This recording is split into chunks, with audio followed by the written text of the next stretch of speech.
and her dad had recently given her a rifle as a Christmas gift. Yet, Dad gave her what as a Christmas gift?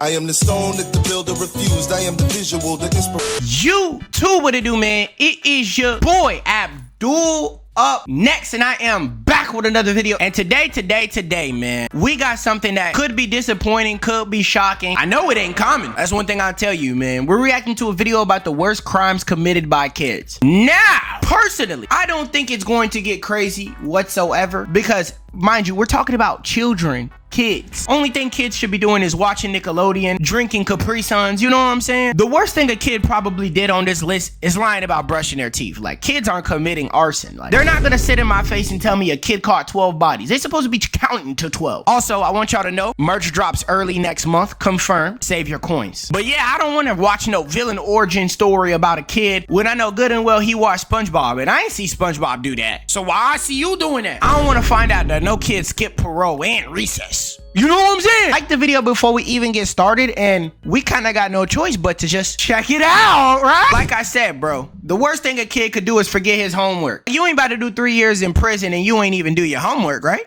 Mary Bell, 1968. So Dang, 1968? Goodness gracious, that's when our grandpas was born. 1968. That's further than grandpa. That's super duper grandpa. What do they call your grandpa's grandpa? So in 1968 in Newcastle, England, a 10-year-old girl named Mary was in the quiet suburb of Scotswood, brewing something very sinister. Apparently, trouble doesn't just come in 3, but also comes in pigtails. You see, Mary wasn't your average kid, because while other children were collecting dolls and marbles, Mary was collecting murderous tendencies. According to one classmate... No, she wasn't.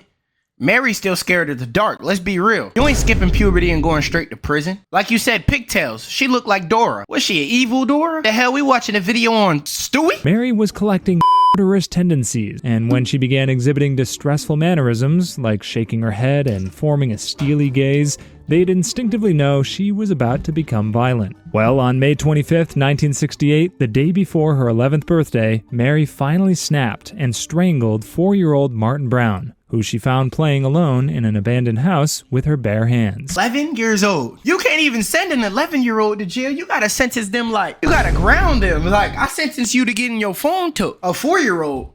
How is a 4-year-old even playing by itself when you don't got no dad? They didn't have dads in 1968 too? You mean to tell me this been passed down from cultures? Who she found playing alone in an abandoned house with her bare hands. Yeah, a 10-year-old girl had enough strength to literally snuff the life out of another kid. Brown's body was discovered by 3 children at approximately 3:30 p.m., and he was seen lying on his back with his arms stretched above his head. Imagine being a kid and running into that. Bro, you probably scarred for life. I'm gonna get to rapping like King Von. You automatically gotta become a rapper if you see a body on the floor, like, cause you could just act like you seen war stories. You know what I'm saying? Like, I automatically gotta start rapping like I'm NBA Youngboy. Aside from specks of blood and foam around his mouth, no signs of violence were visible upon his body. Later, Mary couldn't resist bragging about Martin's death, and went as far as even asking his grieving family if they missed him. She also made weird comments about how he looked in the coffin. Nah, hold on. I'm talking like I'm about to rap like King Von. This is King Von. Bro, that's the type of stuff I hear in these rap songs. Asking someone how they were enjoying the movie at a funeral. Seriously off-putting. Now, you'd think that one horrific crime would be enough for a 10-year-old to call it a day, but Mary didn't stop there. Just 2 months later, she struck again. Along with her friend Norma, Mary lured a 3-year-old. They not even running a 2-man no more. You don't even call this a 2-man. 2-man body catching sequence? 3-year-old boy named Brian Howe to a secluded area. This time, the crime was even more disturbing because Mary not only strangled Brian, but also mutilated his body, carving an M into his stomach. The police were baffled at the brutality of this crime and honestly didn't have any leads, so they just decided to interview everyone. Well, when it got to Mary's turn, she described Brian's injuries to police before they were public knowledge, and that was exactly when the police realized that they were actually talking to the culprit. When she was finally arrested, Mary acted like it was no big deal, claiming she just liked hurting people. She was tried and convicted of manslaughter instead of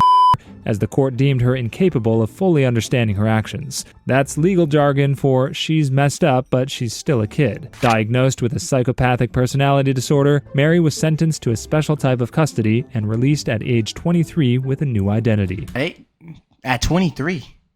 That's about 12 years.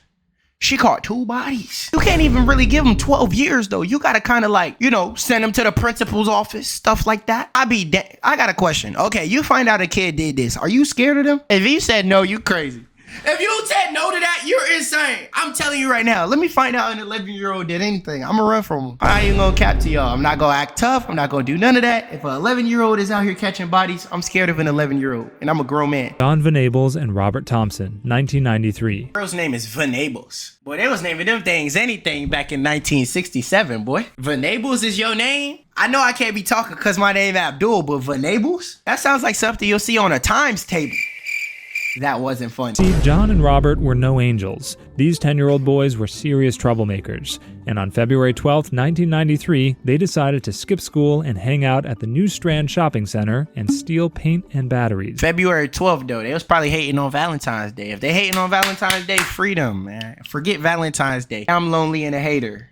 As they roamed the mall, they noticed James Bulger, a 2-year-old boy who was walking with his mother. They followed the duo closely, and the moment this mother briefly looked away, the boys lured James away. Now, if this were a regular EDP kid method? plot, you'd expect them to take him to see a movie or buy him ice cream, right? Wrong. So very, very wrong. John and Robert led James on a 2.5-mile walk, and when people asked them along the way if everything was okay, the boys, with their tiny con artist faces, lied and said James was their younger brother. The walk ended at a railway line, and what followed is nothing short of gut-wrenching. Railway line? How did you even get there that fast? What type of map y'all using? That's that map Dora was using. The boys James in ways that showed a shocking level of cruelty for their age. They threw paint in his eyes, hit him with bricks, and finally struck him with an iron bar. Tragically, James's lifeless body was left on the tracks to make it look like an accident. When James's body was discovered, the entire United Kingdom went into collective disbelief. The police were desperate for answers, combing through hours of CCTV footage. That's when they saw the grainy, haunting image of little James being led away by the 2 boys. This is the real photo right here. Now, when John and Robert were arrested, their age wasn't the only shocking detail. The police found that the boys had planned the crime, attempting to kidnap another child earlier that day, but failing. It was like their first evil internship didn't work out, so they tried again. While the trial of the boys was a media circus,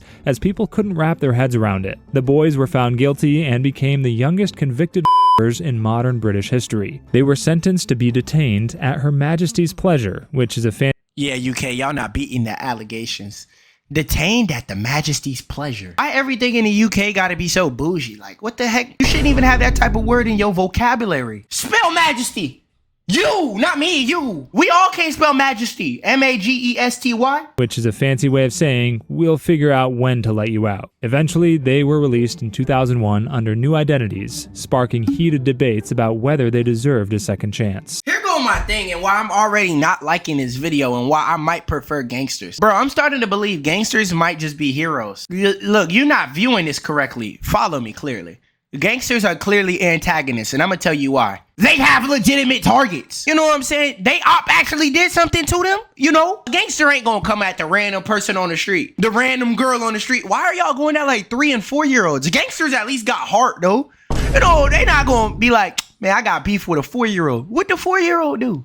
Take the last snack in the closet? Bro, the 4-year-old can't even pronounce words. Lionel Tate, 1999. So on a very fine morning in 1999 Florida, a 12-year-old boy named Lionel Tate is at home with his baby sister, a sweet little 6-year-old girl named Tiffany Eunuch. And Lionel, full of boundless energy, decides it's time to show off his favorite moves from wrestling. Apparently, Lionel was a huge fan of professional wrestling. You know, the kind where wrestlers pretend to throw each other off the top ropes while shouting, "Can you smell what the Rock is cooking? You gotta go." Never say that again.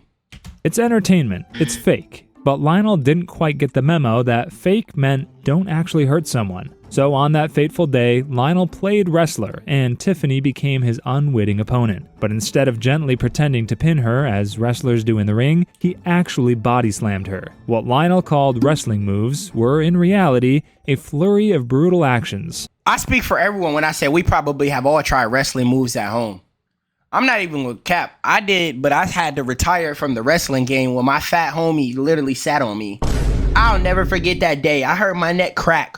Have you ever heard your neck crack? I heard my neck crack, bro. I had to hold my neck for the next 3 days. I thought it was gonna break. I felt like the biggest P word that day. That was probably the closest I ever got to having a conversation with Tupac. Tiffany suffered a fractured skull, broken ribs, and severe internal injuries, including a lacerated liver. Lionel claimed he was just playing, but the damage was anything but playful. Poor Tiffany succumbed to her injuries, and it was a tragedy no one saw coming. Lionel was arrested and charged with first-degree murder, and at just 12 years old, he became the youngest person in the United States to receive a life sentence without parole. Bro, 12 years old with a lawyer. Think about that. He 12, he got a lawyer. Lock up all these evil kids, bro. We got Stewies walking around left and right. Imagine you got life without parole, and it's because you wanted to play with your little sister and you wanted to swing on her. You ain't even go out of op. That's what I'm saying. Like, I still ain't seen nobody do nothing to these kids.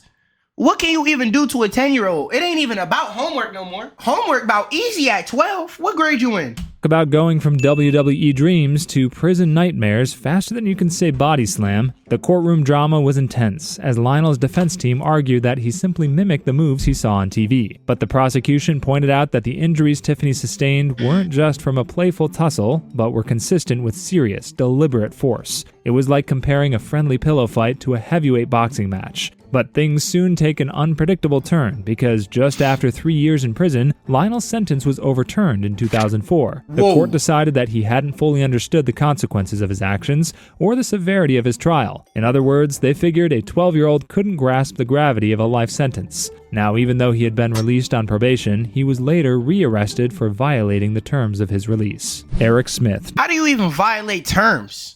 As a kid, you still got to listen to your mama. You got a bedtime. You got to be in the house before street lights. And you got nothing but homework. What terms of the parole was it? Man, they probably gave that man the terms of, you got to turn your homework in a day earlier than normal. You know what I'm saying? You got to give that person that pencil back after you ask to borrow it, knowing you ain't giving it back. 1993. In 1993, in Savona, New York, 13-year-old Eric Smith, a freckled-faced, red-haired kid with glasses so thick they could probably see into next week, was sick and tired of being bullied. Whoa. Why the person who recording this really talking crazy like that? Like Eric Smith won't fold me and you. And you. Eric Smith folding you too. I just want to make that very clear. 12-year-old menace, 10-year-old menace, 9-year-old menace. The word menace come behind it.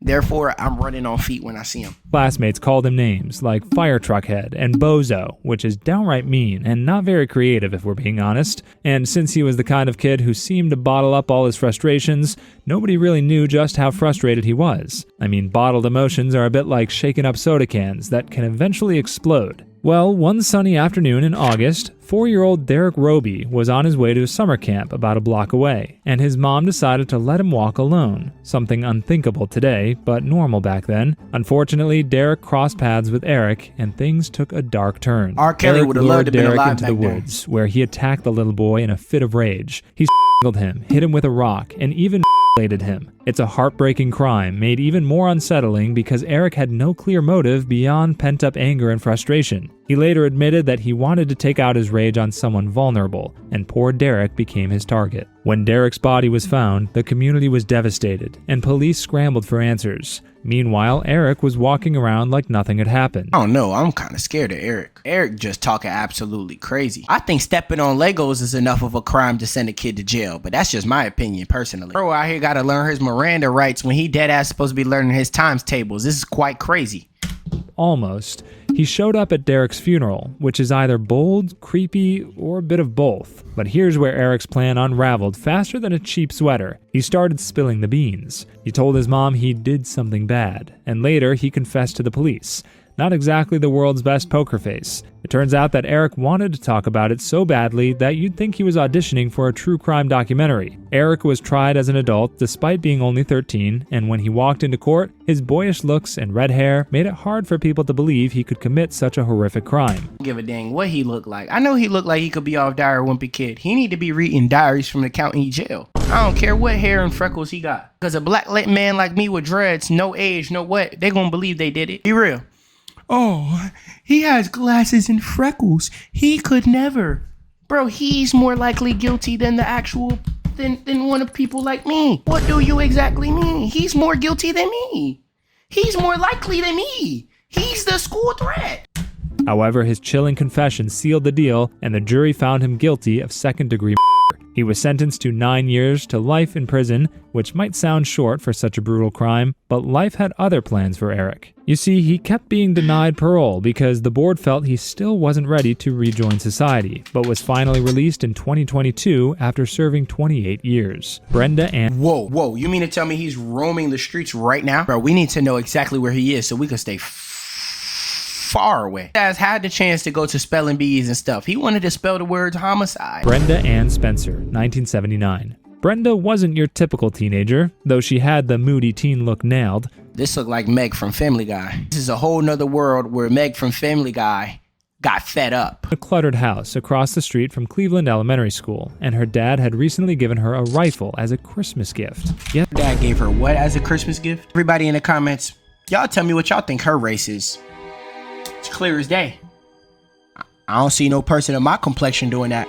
I'm pretty black, so it ain't that many people in my complexion, but shit, every shade of black ain't doing that. You heard that right. A teenager with attitude problems got a firearm instead of, I don't know, socks or a Walkman. At this point, like, if we're being honest, that kid rather a toy, you know, an iPad. The kid rather be able to scroll on TikTok freely without getting their phone taken. When you a kid, what you want as a gift? I promise you they ain't want no rifle.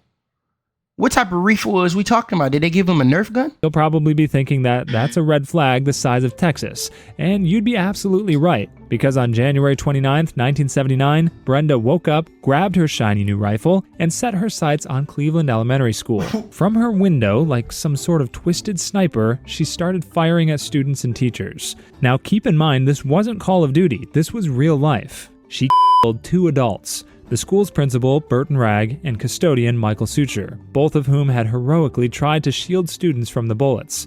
Oh, heck no. Not shielding a single student. The heck you think this is an anime? You know them animes where people be dying for the main character for no reason? Bro, I don't even know you like that. I don't even like these kids. If I'm a teacher, bro, half these kids disrespectful anyways, bro. Go dodge them bullets. Y'all been dodging that homework. Let me see how y'all dodge this. Shielding a kid. She shot out the window and caught bodies?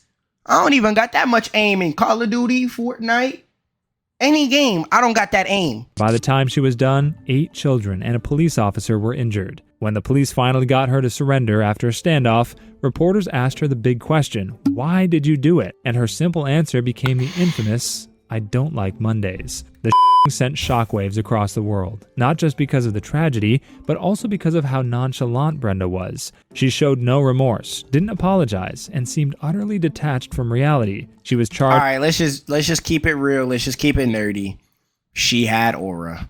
Let's just be dorks. Let's just be corny for 1 second. She had aura. She wasn't out there playing with markers. Was not worried about PE class. She was worried about parole hearings. We know. Charged as an adult and received a sentence of 25 years to life. And as of today, she's been denied parole multiple times, probably because nobody trusts a Monday hater with freedom. Don't know what the heck got into these kids in this video. I don't menace discriminate. I don't care how old you are. If you caught bodies, I need to make sure my body is not in sight. Shout out these 4 people right here. I give a shout out to 4 people at the end of every video because they liked it and let me know that they liked it. Like it, let me know that you liked it in the comments. I pick 4 random people to get a shout out. I'm actually tired of this crap. I'm not even gonna lie. It's your boy Abdullah up next, man. Love all y'all, man. Y'all support has changed my life, so I'm going.